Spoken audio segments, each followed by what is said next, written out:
الحمدللہ رب العالمین والصلاة والسلام علی رسولہ الکریم اما بعد فاعوذ باللہ من الشیطان الرجیم بسم اللہ الرحمن الرحیم كنت كنزا مخفيا فأحببت أن أعرف فخلقت الخلق صدق اللہ و صدق رسولہ الکریم۔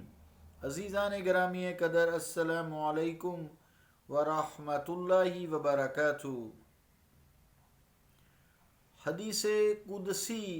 تلاوت کرنے کی جو سعادت حاصل ہوئی ہے، اس کا ترجمہ یوں ہے: میں چھپا ہوا خزانہ تھا، پس میں نے چاہا کہ میری پہچان ہو، پھر میں نے مخلوق کو تخلیق کر دیا۔ اللہ اور اس کے رسول کا قول سچا ہے۔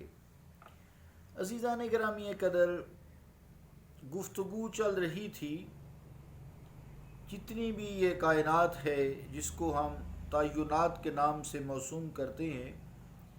یہ سب اللہ تعالیٰ کی ذات و صفات کی پہچان ہے، اور اسے اصطلاح صوفیہ میں تصوف کے نام سے موسوم کیا جاتا ہے۔ یزکی ہم کے حوالے سے قرآن مجید میں یزکی ہم ہے، تو اس حوالے سے گفتگو چل رہی تھی۔ پھر مثالیں دے کے سمجھایا جاتا ہے تاکہ اس ٹاپک کو سمجھا جائے اور اپنے ذہن و قلب پر اس کو طاری کر کے قرب الہی پیدا کیا جائے۔ گفتگو چل رہی تھی کہ امواج ہیں، لہریں جو دریا سمندر میں ہوتی ہیں، موجیں جنہیں ہم کہتے ہیں عام زبان میں، حباب ہے، کف جسے جھاگ کہتے ہیں،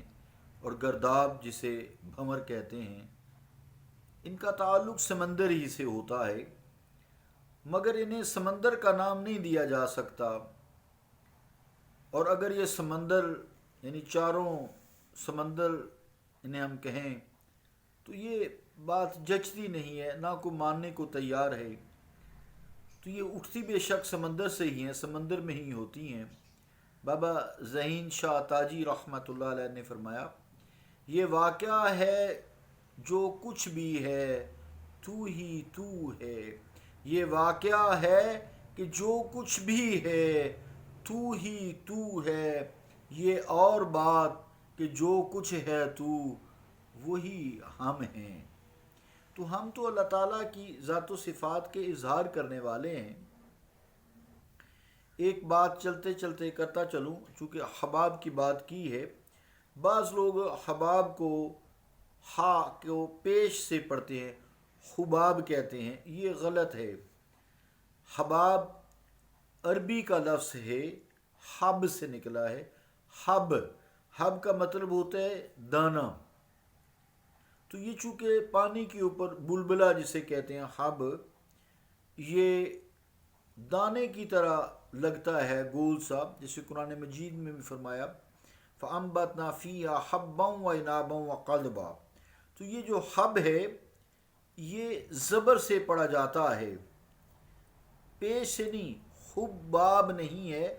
حب ہے، حب یا حب نہیں ہے، حباب ہے، اس کا مطلب محبت ہوتا ہے۔ تو اس کی شکل دانہ سے ہوتی ہے، تو اسے تشبیہاً حباب یعنی حب آب کہتے ہیں، حب آب پانی کا دانہ۔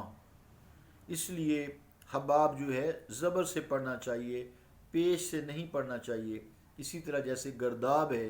جسے بھنور کہتے ہیں، یہ اصل میں لفظ تھا گردندہ کا، پھرنے والا، چکر، گردندہ، یہ فارسی کا لفظ ہے۔ تو اضافت مغلوبی کی صورت میں مستعمل ہو کر یہ گردندہ سے گرداب بولا جانے لگا، تو اضافت مقلوبی کہتے ہیں اسے۔ اس کی صورت میں کئی اور الفاظ لکھے جاتے ہیں۔ مثال ہے، چلو گفتگو چل نکلی، شبنم ہے، شبنم جیسے اوس جسے کہتے ہیں، باہر صبح صبح گھاس پر یا پتوں پر دیکھی جاتی ہے زمین پر، تو جو اصل میں نم شب ہے، نم شب ہے، نم تراوت، تری، شب رات کی، رات کو شب کہتے ہیں، تو رات کی تراوت تھا یہ لفظ، شم، نم شب، نم شب رات کی تری یا تراوٹ، شبنم جسے کہتے ہیں، مگر اضافت مقلوبی سے یہ نم شب کی بجائے شب نم ہو گیا۔ تو یہ نصیر الدین شاہ صاحب نے ان الفاظ کی کچھ وضاحت کی ہے تاکہ آسانی ہو جائے۔ تو اب اس اعتبار سے جو امواج ہیں، موجیں ہیں، حباب ہے، جھاگ ہے سمندر کی، گرداب بھنور ہے، یہ سمندر نہیں ہم انہیں کہہ سکتے، یہ الگ الگ ان کے نام ہیں، بے شک یہ سمندر ہی کا حصہ ہیں، اور سمندر کی صفت کا یا پانی کی صفت کا اظہار کرتی ہیں، کیونکہ یہ بغیر پانی کی تو نہیں ہو سکتی نا، ان کو قائم دائم رکھنے والا سمندر ہے یا پانی ہے، اسی طرح اس کائنات کو قائم دائم رکھنے والا اپنی ذات و صفات پر قائم رہتے ہوئے اللہ تعالیٰ ہے، اس لیے مخلوق کوئی خدا نہیں ہے، اللہ تعالیٰ کی صفات کا اظہار کرنے والی مخلوق ہے، خدا تو نہیں ہے، یقیناً نہیں ہے، خدا کی صفات کا اظہار کرنے والی ساری مخلوق ہے، انسان اس میں افضل ہے۔ تو اس حوالے سے یہ ساری صفت پوری کائنات اللہ تعالیٰ کی ہے، تو اللہ تعالیٰ کی جو صفات ہیں وہ ہمیں نظر آتی ہیں اس پوری کائنات میں۔ تو بات چل رہی ہے امواج، حباب، کف، جھاگ یا گرداب بھنور کی، تو اس اعتبار سے تو یہ درست ہوتا ہے کہ وہ چاروں بھی پانی ہی تو ہیں، یہ تو بات درست ہے، اور سمندر میں ہی پائی جاتی ہیں، مگر ان میں اور سمندر میں ایک بنیادی فرق یہ ہے کہ ان کی ہستی وجود جو پانی، بحر، سمندر کی مرہون منت ہے، سمندر ہٹ جائے یا ان کا ساتھ چھوڑ دے تو یہ سمندر ان کا وسیلہ ہے تو ختم ہو جاتی ہیں یہ، یعنی ان کا وجود سمندر کے وجود سے قائم ہے، ان کا وجود سمندر کے وجود سے قائم ہے، جیسے اللہ تعالیٰ حی قیوم ہے، یہ اس کی صفت ہے، تو حی قیوم ہے یعنی خود سے زندہ ہے اور خود سے قائم ہے، باقی مخلوق بھی حی قیوم ہے لیکن خود سے نہیں ہے، اللہ تعالیٰ کی اطاعت سے ہے، اللہ تعالیٰ اسے زندہ رکھے ہوئے مخلوق کو اور قائم رکھے ہوئے جب تک اس کی مرضی ہے، تو اس طرح جو حی قیوم ہے وہ صرف اللہ تعالیٰ ہے، حی قیوم اللہ تعالیٰ ہے، باقی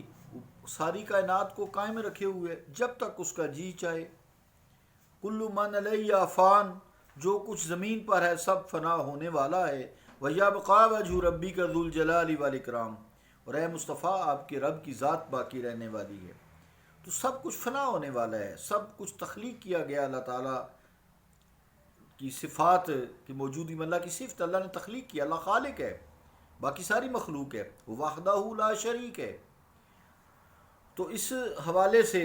ہم یہ بات کر رہے ہیں کہ اللہ تعالیٰ کی ذات و صفات میں کوئی شریک نہیں ہے، جتنی بھی مخلوق ہے اس کی ذات و صفات کا اظہار کرنے والی ہے، جیسے حب، موجیں، بھنور، گرداب جسے کہتے ہیں، جھاگ،